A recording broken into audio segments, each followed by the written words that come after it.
Okay, so this is the first task of the six for module one. So I have my circuit here with the LED and a 100 ohm resistor connected to the Arduino. And then I just use this simple code to get it to work. Okay, so here's a cleaner picture of my setup for part A. So just a couple things I didn't mention before. Um, from the resistor, it goes to the left-hand column of the breadboard, and then this column is connected to a ground on the Arduino. And then the other critical thing is that the LED is hooked up to pin 13, which you will see that in the code. Okay, so even though the code for part A is rather simple, I just kind of wanted to talk about it line by line. Um, So the first line basically just states that the LED is hooked up to pin 13, and that when we refer to pin 13 in the code in the future, it's going to be referred to as LED pin. Then the second line, this delay period of 100 is 100 milliseconds, or a tenth of a second. So then we get into the setup, which only happens once at the beginning. So that's basically just saying that this LED pin 13, that's our output. Um, and then for things that just keep occurring, so I put the LED pin at high, having voltage running through it the whole time. Since for part A, we were just trying to create a circuit with the resistor and the LED. So that's all I did. And then I just put a delay in there just to keep the code neat. Okay, so this is part B of module one. So here what you have basically is ready. So LED 1 is going to come on, then LED 2 is going to come on, LED 1 comes off, LED 2 and 3 are on, 2 comes off, then 3 and 4 are on, and then they all come off, and then it just starts over. So 1 and 2 are on, then 2 and 3, then 3 and 4, and then it starts over. So then in each of these parallel circuits, you have an 100 ohm resistor, and then I use the pins over here, but not the PWM ones. And they're all connected to the ground over here. And then the code I used is shown here with a delay period of 1,000 milliseconds or 1 second. Okay, so I just wanted to elaborate a little bit on the setup for part B. So the LEDs, respectively, were connected to pins 13, 12, 7, and 4. And then when you look at the setup a little bit more closely, so I mentioned the 100 ohm resistor before, connected to the negative side of each of the LEDs, and then connected to the positive side of the LEDs is each of those pins that I just listed off. And then those pins, I mean, that is voltage, which is why that's the positive side. And then each of the resistors, sorry about that. Each of the resistors is connected to the ground, or it's not directly connected to the ground. It's connected to the left-hand side of the board, that negative, which is then connected to the ground. So each of the 4 LEDs has a pretty identical setup. So I just wanted to talk a little bit about this code for part B. So let's start with the pins before. So for each LED pin is 13, LED 2 is pin 12, LED 3 is pin 7, and LED 4 is pin 4. So these names, LED pin, LED 2, LED 3, LED 4, those names are going to be used in the code instead of the pin numbers themselves, just because if I ended up switching out one of the pins rather than having to individually switch that in the code, I would just have to switch that at the top of the code where I name the actual pins on the Arduino. And then In that fifth line, I named the delay period 1,000 milliseconds, or 1 second. Then after that, I go on to setup. So I just list the outputs as each of the 4 LEDs. And then after that, so I turn on in the void loop, so what's going to repeat. So I start out by turning on LED pin, and then I wait a full second, turn on LED 2, wait another full second, turn off LED pin, wait a full second, turn on LED 3, wait a full second, turn off LED 2, wait a full second, turn on LED 4, wait a full second, turn off LED 3, wait a full second, turn off LED 4, and then I just have a delay period of the 1 second in there to finish off the code. Okay, so this is part C, configuring the fade sequence of the PWM. And so you can see that this LED is gradually lowering and raising its brightness. So that set the circuit up super similarly to part A, with a 100 ohm resistor connected to the ground, except I used pin 11 for the PWM. So you can see it's blinking, and then in terms of the code, I simply just use the code that you get from clicking File, Basic, or File Examples, Basics, and then Fade. So yeah.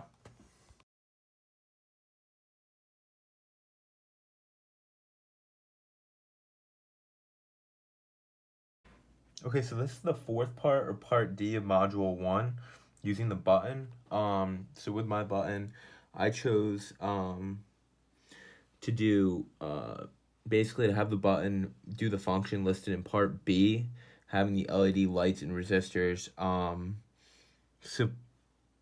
sequentially turn on and off.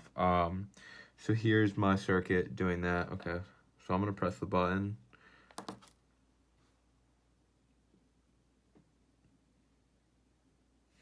And one more time.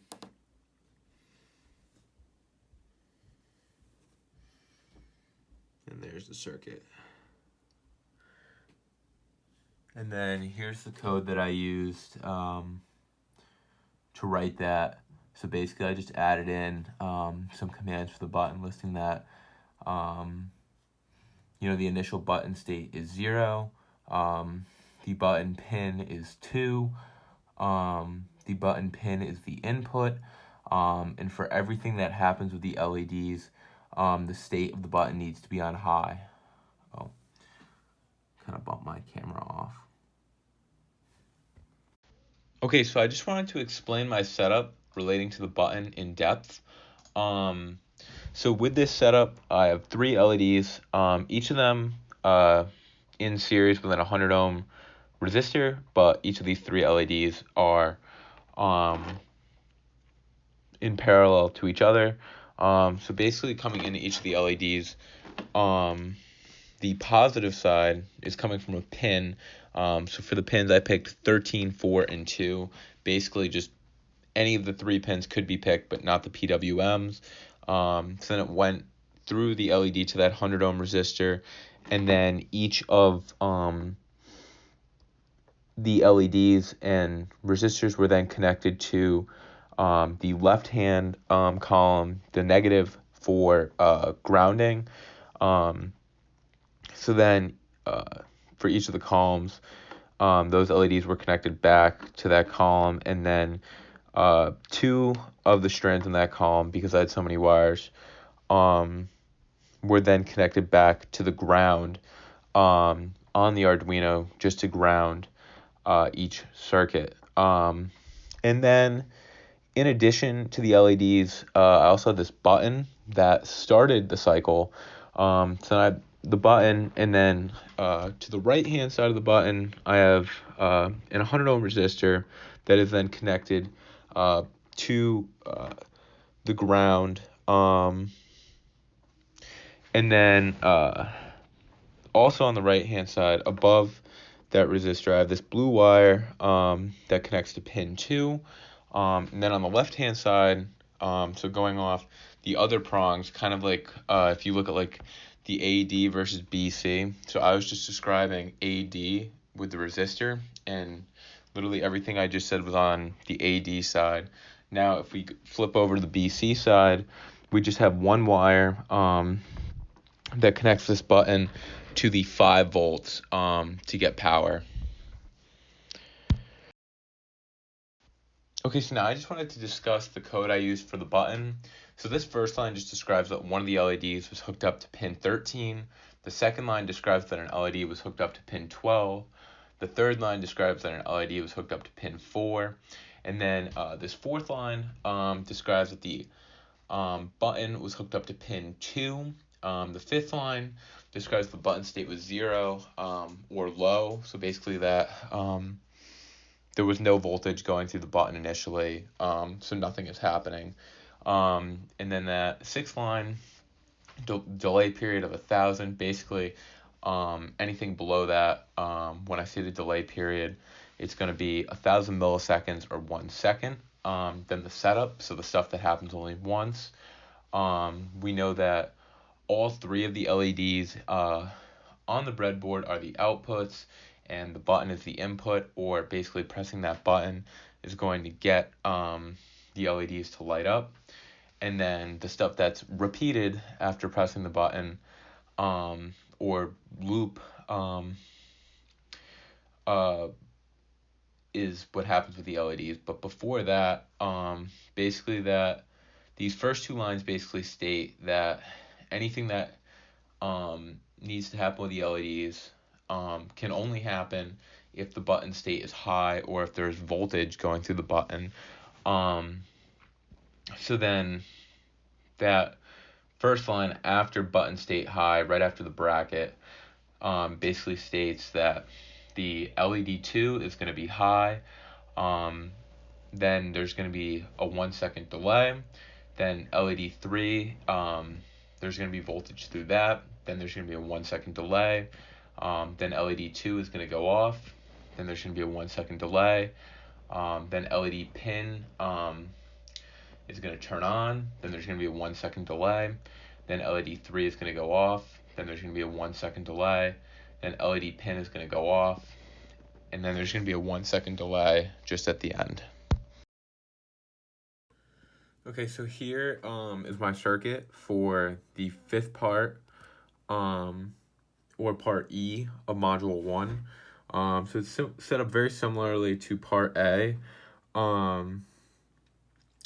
with my Arduino here, and then I have this potentiometer from the ECE 2010 kit.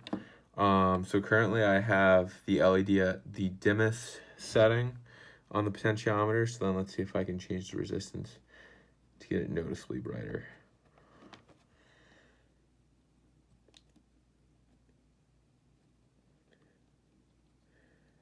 So yep, that's noticeably brighter. And then if I turn it the other way, it should dim down again.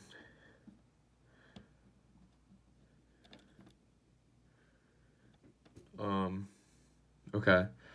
So then this is the code that I use to get that. Super simple code, just basically having high voltage going through the LED the whole time, since the brightness is controlled by the potentiometer.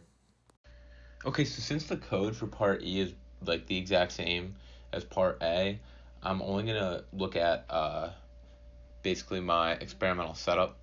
So what you have here is you have a wire connecting the positive side of the LED to pin 13. Then you've got this LED. So then the negative side of the LED is in the same row as this potentiometer. Then the middle row of the potentiometer is connected to the ground, which then goes to the ground on the board. Yeah,